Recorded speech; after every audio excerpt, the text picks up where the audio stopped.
আসসালামু আলাইকুম রহমতুল্লাহি বারকাতু। প্রিয় ফেসবুকের বন্ধুরা, আশা করি সকলে ভালো আছেন। আমিও আলহামদুলিল্লাহ ভালো আছি। আপনারা জানেন যে এই জায়গা নিয়ে আমি কয়েকদিন আগে একটা ভিডিও বানিয়েছিলাম, যেই এই জায়গাগুলো ঘাস এবং গাছ দ্বারা পূর্ণ ছিল, যার কারণে মানুষ ওপাশ থেকে এপাশে দেখতে পাচ্ছে না। বিশেষ করে ড্রাইভার ভাইদের অনেক বেশি ভোগান্তির শিকার হতে হয়েছে এবং সাধারণ মানুষ যারা ছিল তাদেরও অনেক ভোগান্তির শিকার হতে হয়েছে। তো তারই প্রেক্ষিতে বাংলাদেশ জামাত ইসলামী ২ নং মগর ইউনিয়নের পক্ষ থেকে আমাদের বাংলাদেশ জামাত ইসলামের ভাইরা এখানে কর্মযজ্ঞ চালিয়েছে এবং তারই প্রেক্ষিতে ওই যে দেখতে পাচ্ছেন, আমি জুম করে দেখাচ্ছি, যদিও ক্যামেরা ফেটে যেতে পারে। ওই যে তারা এখনও ওখানে তাদের কাজগুলো চালিয়ে যাচ্ছে আলহামদুলিল্লাহ। এমনিভাবে তারা আর কি পদক্ষেপ নিয়েছে যতদূর সম্ভব আজকের তারা পরিষ্কার করবেন, যাতে করে মানুষের ভোগান্তি কিছুটা লাঘব হয়। সাধারণ মানুষ যাতে করে নিরাপদে বাড়ি থেকে বের হতে পারে, নিরাপদে বাড়িতে যেতে পারে। অন্য দিকের গ্যারান্টি আমরা দিতে পারি না, কিন্তু আমরা চেষ্টা করছি যাতে করে আমাদের বাড়ির আশেপাশে কোনো রকমের দুর্ঘটনার শিকার সাধারণ মানুষ না হয়।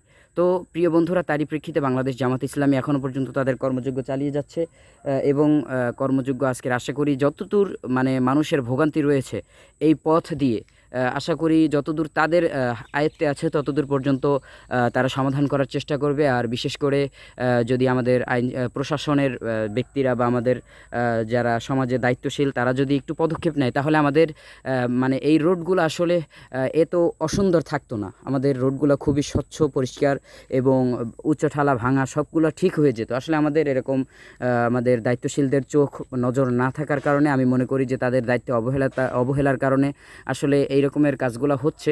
আমি আশা করি যে তারা মানে এই কাজগুলোয় বেশি বেশি নজর দিবেন, যাতে করে সাধারণ মানুষ একটু ভোগান্তি থেকে বাঁচতে পারে। কেননা একটা জীবন চলে গেলে সেই জীবন আর কখনোই ফিরে আসবে না। একটা দুর্ঘটনায় সারা জীবনের কান্না। আমি অনেক সতর্ক অবস্থায় আসব, কিন্তু অপর প্রান্তে যে থাকবে সে হয়তো সতর্কতা নাও থাকতে পারে, সে হয়তো অ্যাক্টিভ নাও থাকতে পারে। এই কারণে বড় ধরনের দুর্ঘটনা ঘটতে পারে। এরই প্রেক্ষিতে আমাদের এই জায়গাটা পরিষ্কার করা হয়েছে, যাতে করে সাধারণ মানুষ কিছুটা হলেও স্বাভাবিকভাবে এই চলাচলগুলো করতে পারে।